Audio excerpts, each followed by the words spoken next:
Almost 800,000 Americans die from a stroke every year, the vast majority older Americans. But tonight, a frightening story of a Sarasota teenager, a star athlete who's made it all the way back from something that is not supposed to happen to a healthy young man.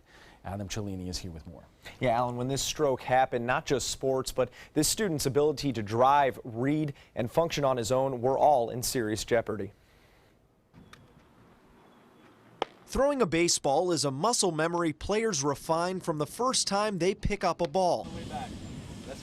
But during Mitchell Sandlin's junior season with the Riverview Rams, that same innocent motion triggered numbness in his pinky and a headache. I went to go pick up a baseball, and once I came back up, I just felt those symptoms. Mitchell missed a day of classes at Sarasota Military Academy before returning to school and practice, but that headache worsened. Then on a Saturday, Bill Sandlin tried to help his son catch up on homework. When I asked him to read a packet that he had, basically within the first sentence, he was verbally slurring the words. Doing math was really hard, like adding and subtracting simple numbers and equations. At that time, we knew we had an issue going on, so we took him to Sarasota Memorial Hospital. Staff at SMH transferred Mitchell to All Children's Hospital in St. Pete, where doctors frantically searched for a cause. Overnight, they found it. A blood clot had moved to Mitchell's brain, causing the 16-year-old to experience a PCA ischemic stroke. He could have called me and said he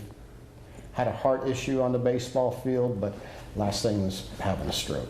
You just don't hear about it. According to the American Stroke Association, the risk in children is 11 in every 100,000 each year. Dr. Mauricio Concha says the causes of adolescent strokes are much more diverse than adults. Strokes don't only happen in the elderly. The strokes happen at any age. Mitchell visited doctors all over the country looking for answers, but there was nothing conclusive. My quest was to find answers for my son. Why did the stroke happen, and how can we prevent another one? For other parents, there are risk factors like these to look out for, along with some warning signs. Whenever a parent identifies any sudden change in the neurologic condition or performance of their children, they should be worried, and they should call for attention, especially if that change is sudden. One change for Mitchell was his reading level, which dropped to that of a kindergartner. Just day-to-day life. There were things he'd forgot.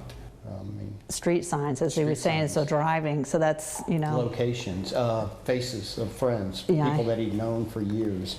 He'd question who they were. And physically, he had lost almost 40% of the vision in the upper right quadrant of his eyes. Through months of rehab, the reading would come back. But over the summer, a determined Mitchell returned to the mound despite little progress in his eyesight. When I went out to release the ball, I could not see at all where the ball was going. Like, I couldn't see the catch or anything. Because I would follow through so much, my head would be down. But as the summer and fall wore on, Mitchell was slowly becoming his normal self. The younger and healthier the brain is, the more plasticity, more room there is to repair. And by spring, he was ready to rejoin his team. It was just a morale booster for us, because last year was a tough season for us, but seeing him get healthy and seeing him progress made everything a lot more easier as our season unfolded. But it wasn't all smooth sailing.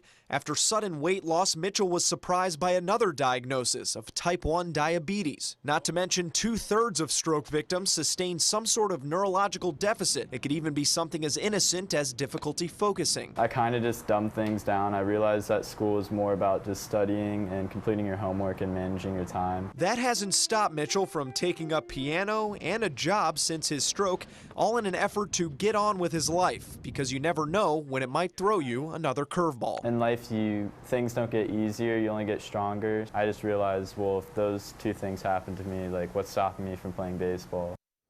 Now, Dr. Concha did diagnose Mitchell with a congenital blood disorder, which may have caused the clot and a small hole in the heart that may have allowed it to pass through to the brain. But again, these are difficult to diagnose with 100% certainty. Incredible. Adam, thank you very much.